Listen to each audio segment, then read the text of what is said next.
Welcome back to A Newsday. Let's now bring you other stories from across the world. In the UK, Conservative politicians appear to be thinking twice about launching a leadership challenge against Prime Minister Boris Johnson. The retreat follows a dramatic session in the House of Commons yesterday, where Mr. Johnson was combative, despite calls by his own side to quit and one member of Parliament switching sides to join the opposition. The Prime Minister has come in for severe criticism since admitting that he attended a garden party held by staff in the Downing Street garden during the May 2020 lockdown. One government minister said Conservative backbenchers were now awaiting a report due next week into the lockdown drinks party controversy. Let's now cross live to Arise correspondent Laila Johnson-Salami, who's at Downing Street. Laila, good to have you join us on the programme. Let's get right into it. The immediate threat to Boris Johnson's leadership appears to have receded, but it has not gone away, has it?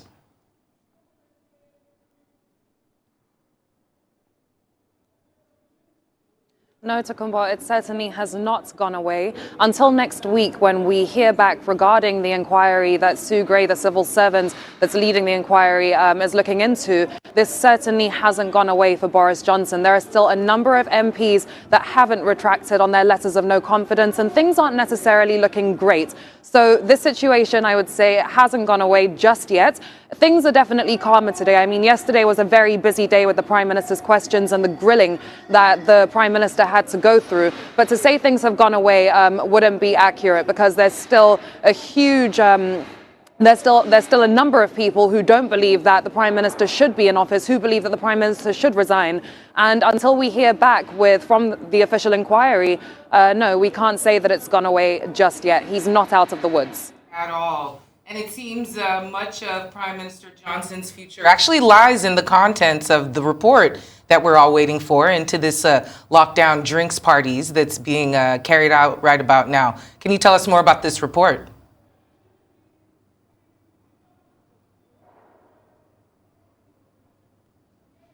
Certainly. So this is the report that we're waiting on that's coming out next week that civil servant Sue Gray is looking into. Now, the latest information that we have, except for knowing that it's now going to be coming out next week, is also that Dominic Cummings, the former aide to the Prime Minister, is also someone who is going to be interviewed by Sue Gray, someone who's going to apparently also present evidence. So it looks as though this report could be quite damning. But here's the thing as well, Hawa.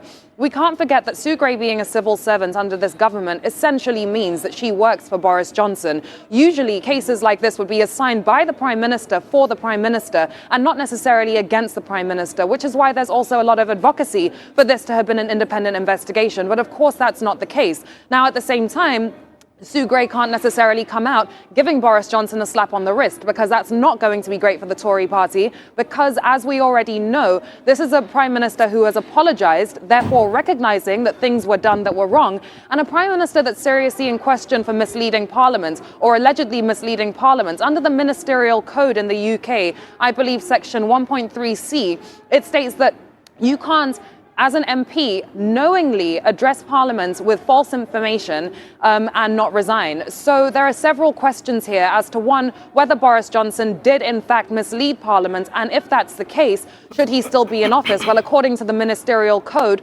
no. So we do have to wait and see what this investigation comes out with. But at the same time, it's very unlikely that Sue Gray is going to be telling us anything that we don't already know. Well, Laila, former British leader Tony Blair has waded into the Conservative leadership row, saying Boris Johnson has no plan for Britain. What are the issues here?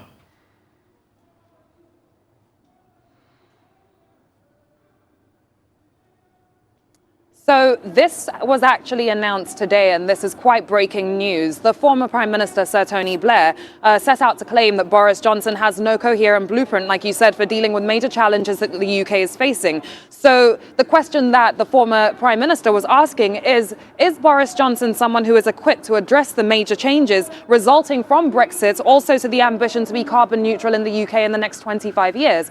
And he certainly doesn't believe so. I'd also like to add something else in before we go, because I mentioned yesterday on Newsday that quite a few protests have been happening outside of the gates of Downing Street over the past few days. But today it's quite interesting, because just to my left outside of these gates, You can see about 8 Biafran flags, and there are members of the independent people of Biafra who are out there protesting over this matter. So you can see that there are several sects here that are definitely aggrieved as to what's going on. But I thought to make note of that because they just came out to start protesting about an hour ago, and they've been there with the Biafran flags, shouting through the gates. And once we are done with this live, I will certainly be trying to go and get more information regarding exactly what they're protesting over. But that's what's going on today. Well, Laila, I'm actually curious. Are there some Britons who will perhaps feel a little sympathy for the Prime Minister, considering the fact that he was able to deliver on Brexit and also spearhead, one of the fastest rollout of COVID-19 vaccines in Europe?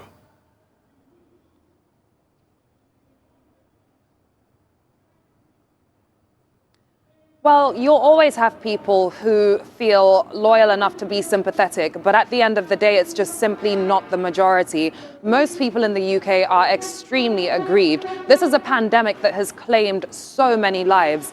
Everyone has been affected by this. So for the average person to think that right here inside Downing Street, inside number 10 in the garden, and not just in the garden, in the offices on Wine Time Fridays or whatever the case may be, that the exact same rules that are being put in place by these very same people are not being followed inside this building is enough to say that they've given up. And that's why the polling is so bad for Boris Johnson at the moment. And that's why the public are not seeming too convinced that this is someone that can continue to lead the country. But then again, this isn't a man who is going to go down without a fight, if he is to go down at all. All right, Laila Johnson-Salami reporting live from Downing Street. Thank you so much for joining the program this afternoon. Try and stay warm.